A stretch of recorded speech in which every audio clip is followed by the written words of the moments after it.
pessoal, tudo bem? Voltamos então para finalizar aquela aula que eu tinha iniciado anteriormente sobre pirâmides etárias. Agora que vocês já sabem o que são pirâmides etárias, quais são os elementos que elas avaliam e quais as características da pirâmide etária brasileira e as projeções para o futuro, nós vamos analisar duas pirâmides etárias completamente opostas. Vamos lá! Como vocês podem ver, essa é uma pirâmide de 2006.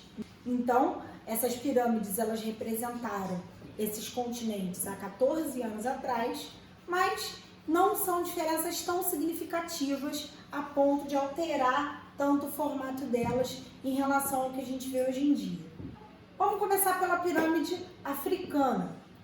A pirâmide africana efetivamente tem um formato de pirâmide, por quê? Base larga, o que vai representar alta taxa de natalidade, alta taxa de fecundidade, mas por outro lado o topo é muito estreito, o que também evidencia que a longevidade não é muito grande e que, além disso, a taxa de mortalidade na África ela é bem considerável. Se a taxa de natalidade é alta, a taxa de mortalidade também. E isso vai ter a ver com o que, gente? Com falta de saneamento básico, carência do sistema médico sanitário, subnutrição e desnutrição, guerras civis e outros elementos que vão tornar as condições de vida da população piores e que vão acabar se refletindo na pirâmide etária do continente. Não sei se vocês se recordam, mas eu disse que a expectativa de vida no Brasil ela está em torno dos 76 anos.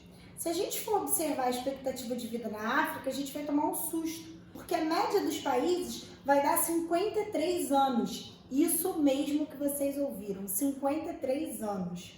Mirelle, é uma expectativa de vida homogênea para todo o continente? Não. A gente pode ver que existem países, como por exemplo Cabo Verde, que tem uma expectativa de vida um pouco mais alta de 64 anos, mas nada muito considerável se a gente for comparar, por exemplo, com a expectativa de vida brasileira. Isso para vocês verem como as condições de vida na África, elas são complicadas. Não sei se vocês se recordam, mas na aula passada a gente também comentou que os 5 piores IDHs do mundo se concentram no continente africano. A gente costuma afirmar que a África ela está no início do processo de transição demográfica, que é o assunto que nós vamos tratar na próxima aula. Então, guardem isso na cabeça. Agora, olhem para essa outra pirâmide, que já não tem um formato de pirâmide. A base é bem estreita, o que reflete uma taxa de natalidade reduzida. O número médio de filhos por mulher, a taxa de fecundidade, também é bem baixinha, o que faz, inclusive, com que os países eles incentivem a população a terem filhos em forma de pagamento, como se fosse um Bolsa Bebê. Uma outra característica muito marcante dessa pirâmide etária europeia é o fato da expectativa de vida ser bem alta.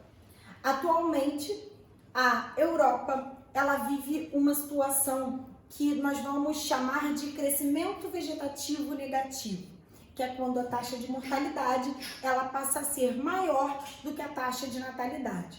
E aí vocês viram para mim e falaram assim, mas Mirelle, como é que a taxa de mortalidade na Europa é tão alta se as condições de vida são tão boas? Porque a população envelheceu, gente. O problema, gente, é que não existe taxa de reposição. Tá morrendo mais gente do que nasce. E isso pode, inclusive, ameaçar a existência da população.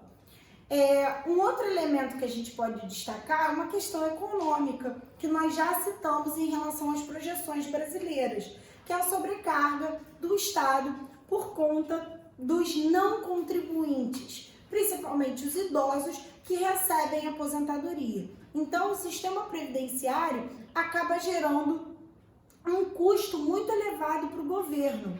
E, em contrapartida, como vocês podem ver, a reposição da mão de obra não está acontecendo. Qual é a solução para isso, Mirelle?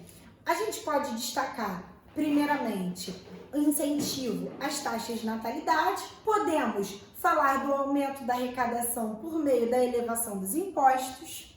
A gente pode também propor a reforma da Previdência, aumentando o tempo de contribuição, fazendo as pessoas trabalharem até uma idade mais avançada.